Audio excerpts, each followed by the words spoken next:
Hi ಎಲ್ರಿಗೂ ನಮಸ್ಕಾರ. Welcome back to my YouTube channel. ಇವತ್ತು ಸಿಂಪಲ್ಲಾಗಿ ಒಂದು ರೆಸಿಪಿನ ಮಾಡ್ತಾ ಇದ್ದೀನಿ. ಮೊದಲಿಗೆ ಗ್ಯಾಸ್ ಸ್ಟವ್ನ ಆನ್ ಮಾಡಿಕೊಂಡು ಅದರ ಮೇಲೆ ಒಂದು ಬಾಣಲೆನ ಇಟ್ಕೊಂಡಿದ್ದೀನಿ. ಅದಕ್ಕೆ ಒಂದು 2 ಟೇಬಲ್ ಸ್ಪೂನ್ ಆಗುವಷ್ಟು ಎಣ್ಣೆನ ಹಾಕ್ಕೊಂಡು ಒಂದು ಅರ್ಧ ಚಕ್ಕೆ ಒಂದು 2 ಹೂವನ್ನ ಸೇರಿಸ್ಕೊಂಡಿದ್ದೀನಿ. ಕಡೆಗೆ ಜಜ್ಜಿಟ್ಕೊಂಡಿರುವಂತಹ ಶುಂಠಿ ಬೆಳ್ಳುಳ್ಳಿನ ಸೇರಿಸ್ಕೊಂಡಿದ್ದೀನಿ. ಒಂದು 2 ಹಸಿಮೆಣಸನ್ನು ಸಣ್ಣದಾಗಿ ಕಟ್ ಮಾಡಿಕೊಂಡು ಹಾಕ್ಕೊಂಡಿದ್ದೀನಿ.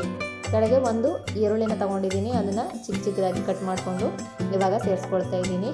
ಈರುಳ್ಳಿ ಚೆನ್ನಾಗಿ ಫ್ರೈ ಆಗಬೇಕು, ಅದರ ಹಸಿ ವಾಸನೆ ಎಲ್ಲ ಹೋಗೋ ತನಕ ಚೆನ್ನಾಗಿ ಫ್ರೈ ಮಾಡ್ಕೊಳ್ಬೇಕು. ತುಂಬ ಈಸಿಯಾಗಿ ಮಾಡುವಂತಹ ರೆಸಿಪಿ ಇದು.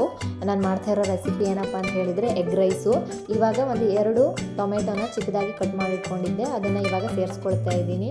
ಚೆನ್ನಾಗಿ ಈರುಳ್ಳಿ ಮತ್ತು ಟೊಮೆಟೊ ಫ್ರೈ ಆಗಬೇಕು, ಅಲ್ಲಿ ತನಕ ಚೆನ್ನಾಗಿ ಫ್ರೈ ಮಾಡ್ಕೊಳ್ಬೇಕು. ಟೊಮೆಟೊ ಈರುಳ್ಳಿ ಚೆನ್ನಾಗಿ ಫ್ರೈ ಆಗ್ತಾ ಇದೆ ಅನ್ನುವಾಗ ಇದಕ್ಕೆ 1 ಟೇಬಲ್ ಸ್ಪೂನ್ ಆಗುವಷ್ಟು ಉಪ್ಪನ್ನು ಸೇರಿಸ್ಕೊಳ್ಬೇಕು. ಯಾಕಂತ ಹೇಳಿದರೆ ಉಪ್ಪನ್ನು ಹಾಕಿದರೆ ಬೇಗ ಫ್ರೈ ಆಗುತ್ತೆ. 1 ಟೇಬಲ್ ಸ್ಪೂನ್ ಆಗುವಷ್ಟು ಅರಿಶಿಣ, 1 ಟೇಬಲ್ ಸ್ಪೂನ್ ಆಗುವಷ್ಟು ಖಾರದ ಪುಡಿ, 1 ಟೇಬಲ್ ಸ್ಪೂನ್ ಆಗುವಷ್ಟು ಗರಂ ಮಸಾಲೆನ ಇವಾಗ ಆ್ಯಡ್ ಮಾಡ್ತಾ ಇದ್ದೀನಿ. ಚೆನ್ನಾಗಿ ಫ್ರೈ ಮಾಡ್ಕೊಳ್ಳಿ. ಮತ್ತೇನೆಂದರೆ ಲೋ ಫ್ಲೇಮಲ್ಲಿಟ್ಟು ನೀವು ಫ್ರೈ ಮಾಡಬೇಕು, ಇಲ್ಲ ಅಂತ ಹೇಳಿದರೆ ತಳ ಹಿಡಿದ್ಬಿಡುತ್ತೆ. ನಾನು 4 ಮೊಟ್ಟೆನ ತೊಗೊಂಡಿದ್ದೀನಿ. 4 ಮೊಟ್ಟೆಯಲ್ಲಿ ನಾನು ಮಾಡ್ತಾ ಇರೋದು. ನೀವು ಬೇಕಿದ್ರೆ ಕ್ವಾಂಟಿಟಿ ಕಡಿಮೆ ಇಟ್ಟು ಮಾಡ್ಬೋದು, 3 ಮೊಟ್ಟೆಲ್ಲೂ ಮಾಡ್ಬೋದು. ನಾನು 4 ಮೊಟ್ಟೆ ಹಾಕಿ ಮಾಡ್ತಾ ಇರೋದು.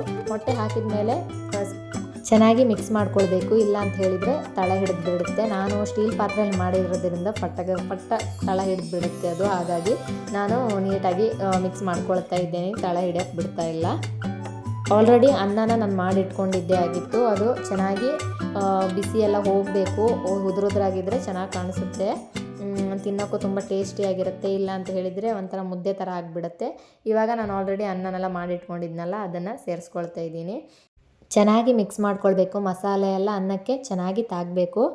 ಉಪ್ಪು ಖಾರ ಎಲ್ಲ ಸರಿಯಾಗಿದೆಯಾ ಅಂತ ಹೇಳಿ ನೀವು ಒಂದ್ಸಲ ಚೆಕ್ ಮಾಡ್ಕೊಳ್ಳಿ. ನಾನು ಚೆಕ್ ಮಾಡಿದೆ, ಉಪ್ಪು ಖಾರ ಎಲ್ಲ ಸರಿ ಇತ್ತು, ಮತ್ತು ಅದಕ್ಕೆ ಆ್ಯಡ್ ಮಾಡೋಕ್ಕೆ ಹೋಗಿಲ್ಲ.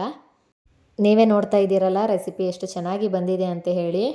ಟೇಸ್ಟು ಕೂಡ ತುಂಬ ಚೆನ್ನಾಗಿರುತ್ತೆ. ಇದು ಇವತ್ತಿನ ಸಿಂಪಲ್ ಆಗಿರುವಂತಹ ರೆಸಿಪಿ. ನಿಮಗೆಲ್ರಿಗೂ ಇದು ಇಷ್ಟ ಆಗಿದೆ ಅಂತ ಹೇಳಿ ಅಂದ್ಕೊಳ್ತೀನಿ. ಹಾಗೆ ಯಾರೆಲ್ಲ ನನ್ನ ಚಾನಲ್ನ ಸಬ್ಸ್ಕ್ರೈಬ್ ಮಾಡಿಲ್ಲ, ಪ್ಲೀಸ್ ನನ್ನ ಚಾನಲ್ನ ಸಬ್ಸ್ಕ್ರೈಬ್ ಮಾಡಿ. ಹಾಗೆ ವಿಡಿಯೋನ ಲೈಕ್ ಮಾಡಿ, ಶೇರ್ ಮಾಡಿ. Thank you.